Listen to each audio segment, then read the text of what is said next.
ប្រធានទស្សនៈមួយបានលើកឡើងថាការអប់រំសីលធម៌សង្គមមិនអាចកាត់ផ្តាច់ចេញពីសាសនានោះទេចូលបកស្រាយដោយលើកឧទាហរណ៍ឲ្យបានសមស្របសេចក្តីអធិប្បាយ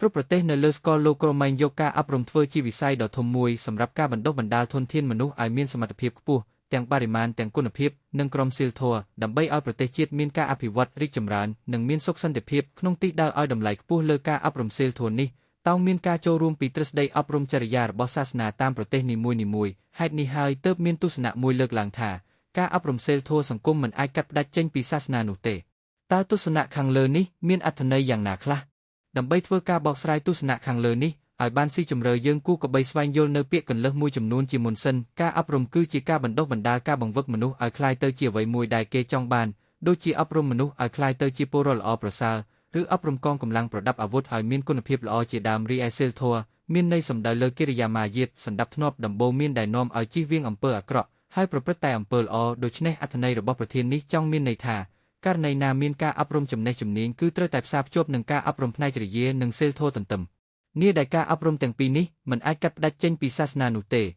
តែមុននឹងធ្វើការបកស្រាយយើងគួរពិចារណាតើត្រូវអប់រំអ្វីខ្លះដល់មនុស្សនិងសង្គមហើយសង្គមគ្រួសារសហគមន៍សង្គមជាតិនិងសង្គមអន្តរជាតិអភិវឌ្ឍអ្វីខ្លះ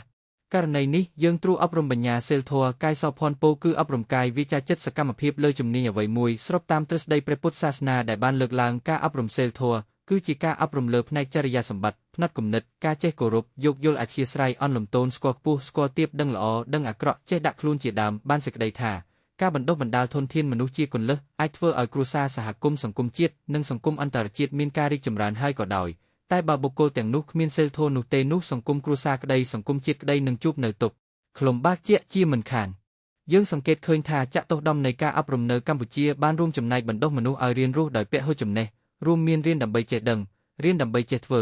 រៀនដើម្បីមានសីលធម៌ល្អនិងរៀនដើម្បីចេះរួមរស់ជាមួយគ្នាក្នុងនោះការរៀនដើម្បីមានសីលធម៌ល្អគឺជាផ្នែកសំខាន់មួយនៅក្នុងចតុះដំនៃការអប់រំលើការពង្រឹងនិងការបង្កើនកិច្ចសហការក្នុងការអប់រំអំពីសីលធម៌គុណធម៌និងសុជីវធម៌ដល់សិស្សនិស្សិតនិងយុវជនទាំងក្នុងនិងក្រៅប្រព័ន្ធអប់រំរៀបចំផែនទីបង្ហាញផ្លូវដើម្បីបណ្ដុះទម្លាប់មានសីលធម៌គុណធម៌និងសុជីវធម៌និងទម្លាប់គោរពច្បាប់និងវិន័យនិងបញ្ចូលការអប់រំអំពីព្រះពុទ្ធសាសនានិងផ្នែកសិល្បៈវប្បធម៌ខ្មែរទាំងរូបីនិងអរូបីទៅក្នុងកម្មវិធីសិក្សាគ្រប់កម្រិតព្រមទាំងផ្សព្វផ្សាយនិងបញ្ជាទៅគ្រប់ក្រសួងស្ថាប័នទាំងថ្នាក់ជាតិនិងថ្នាក់ក្រោមជាតិយើងដឹងហើយថាក្នុងគ្រួសារមួយដែលមានសមាជិកគ្រួសារមានការអប់រំល្អគ្រួសារនោះតែងតែទទួលបាននូវការរីកចម្រើនលើគ្រប់វិស័យពិសេសគ្មានទំនាស់ក្នុងគ្រួសារមានជីវភាពខ្ពស់មានសុខភាពល្អនិងមានសន្តិសុខគ្រួសារទន្ទឹមនឹងនេះសហគមន៍មួយមានការអប់រំខ្ពស់សហគមន៍នោះតែងមានការរីកចម្រើនសហគមន៍នេសាទមួយមានការអប់រំពួកសហគមន៍នោះអាចការពារធនធានជលផលដែលធ្វើឲ្យជីវភាពប្រជាជនក្នុងសហគមន៍នោះមានការរីកចម្រើនសហគមន៍កសិករសហគមន៍ព្រៃឈើសហគមន៍អ្នកវិទ្យាសាស្ត្រក៏ដូចនោះដែរ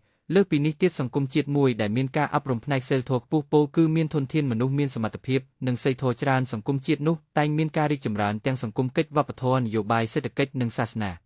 បញ្ហាសង្គមកិច្ចរីកចម្រើនទាំងសន្តិសុខសង្គមសុខមាលភាពនិងការងារបញ្ហានយោបាយទាំងក្នុងនិងក្រៅប្រទេសបានយ៉ាងល្អបញ្ហាវប្បធម៌ប្រទេសដែលមានការអប់រំខ្ពស់វប្បធម៌បរទេសពុំអាចជះឥទ្ធិពលអាក្រក់ចូលបានឡើយដោយឡែកលើវិស័យសេដ្ឋកិច្ចវិញក៏ដូចនោះដែរប្រទេសជាតិមួយដែលមានធនធានមនុស្សមានចំណេះដឹងចំណេះធ្វើនិងមានសីលធម៌រស់នៅខ្ពស់ចេះសម្របសម្រួលក្នុងសង្គមសេដ្ឋកិច្ចនៃសង្គមជាតិនោះពិតជាមានការរីកចម្រើនពុំមានអាចប្រកែកបានឡើយព្រោះវិទ្យាសាស្ត្រដែលភ្ជាប់នឹងសីលធម៌ប្រកបជាមធ្យោបាយសមស្របដែលធ្វើឲ្យសេដ្ឋកិច្ចរីកចម្រើនពុំខានក្រៅពីសង្គមគ្រួសារសហគមន៍សង្គមជាតិការអប់រំបានធ្វើឲ្យសង្គមអន្តរជាតិរីកចម្រើនផងដែរព្រោះបើប្រទេសទាំងអស់នៅលើសកលលោកទទួលបានការអប់រំល្អប្រកបដោយសីលធម៌នោះសកលលោកនឹងលែងមានទំនាស់ឬយ៉ាងហោចណាស់ក៏អាចកាត់បន្ថយនៅទំនាស់ធំបានដែរសរុបសេចក្តីមកយើងឃើញថាការអប់រំសីលធម៌បានធ្វើឲ្យសង្គមគ្រួសារសហគមន៍សង្គមជាតិនិងសង្គមអន្តរជាតិរីកចម្រើនតែបើឃើញវិភាគលើនៃអប់រំនោះយើងដឹងថាការអប់រំឬការបណ្ដុះបណ្ដាលមនុស្សនោះពុំមែនសុទ្ធតែក្នុងគោលបំណងល្អនោះទេដោយករណីខ្លះបណ្ដុះបណ្ដាលកុមារឲ្យក្លាយជាចៅបង្វិកមនុស្សចេះធ្វើគ្រឿងប្រឡាយលោកពុំមែនគ្រាន់តែធ្វើឲ្យសង្គមពុំរីកចម្រើនទេតែថែមទាំងធ្វើឲ្យសង្គមវិនាសទៀតផងព្រោះវិទ្យាសាស្ត្រខ្វះមនសិការនិងគ្មានក្រមសីលធម៌គ្រាន់តែជាការវិនាសនៃអាត្ម័នតែប៉ុណ្ណោះដូចនេះការអប់រំដែលធ្វើឲ្យសង្គមមានការអភិវឌ្ឍគឺអប់រំនងបំណងល្អអប់រំសារភ្ជាប់នឹងសីលធម៌គុណធម៌មនសិការឆ្លងតាមការបកស្រាយខាងលើរួចមកយើងអាចសន្និដ្ឋានបានថាទស្សនៈដែលលើកឡើងថាការអប់រំសីលធម៌សង្គមមិនអាចកាត់ផ្តាច់ចេញពីសាសនានោះទេជាទស្សនៈត្រឹមត្រូវដូច្នេះយើងទាំងអស់គ្នាត្រូវតែខិតខំអប់រំធនធានមនុស្សឲ្យបានកាន់តែច្រើនហើយធនធានទាំងនោះត្រូវតែមានសមត្ថភាពជំនាញច្បាស់លាស់សីលធម៌ល្អនិងមានមនសិការទើបប្រសើរ ម៉ែសម្រាប់ក្មេងកម្រិតបឋមសិក្សាភាគ1ដល់ភាគ10សម្រាប់កុមារហ្វឹកហាត់ការចងចាំកម្រិតដំបូងទម្លាប់កុមារចេះអានសៀវភៅការហ្វឹកហាត់ពីកុមារភាពកាត់បន្ថយការលេងទូរស័ព្ទបង្កើតទម្លាប់កាន់សៀវភៅបង្កើនភាពសប្បាយរីករាយនៅក្នុងការសិក្សាលោកគ្រូអ្នកគ្រូអាចយកទៅពង្រឹងលើកសមត្ថភាពសិស្សបង្កើតជាល្បែងសិក្សាក្នុងថ្នាក់ឲ្យមានភាពទាក់ទាញតម្លៃពិសេសត្រឹមតែ 2,000 ក្នុង1ភាគនិង5ប៉ុណ្ណោះសម្រាប់សៀវភៅមួយឈុត10ភាគជាផលTelegram 011553525សេវាគ្រប់គ្រង Page Promotion បញ្ចុះតម្លៃ50 2 ខែថែមជូនការ Design Poster ស្អាតចំនួន5 3 ខែថែមជូន1ខែដោយឥតគិតថ្លៃ1ឆ្នាំត្រឹមតែ20ប៉ុណ្ណោះចំណាយតិចតែលទ្ធផលជាទីគាប់ចិត្តសេវាកម្មគ្រប់គ្រង Page Promotion ត្រឹមតែ35 1ខែជួយរៀបចំ Page ស្តង់ដារតាមគោលការណ៍ Facebook ជួយសរសេរ Caption អត្ថបទផុសឲ្យទាក់ទាញ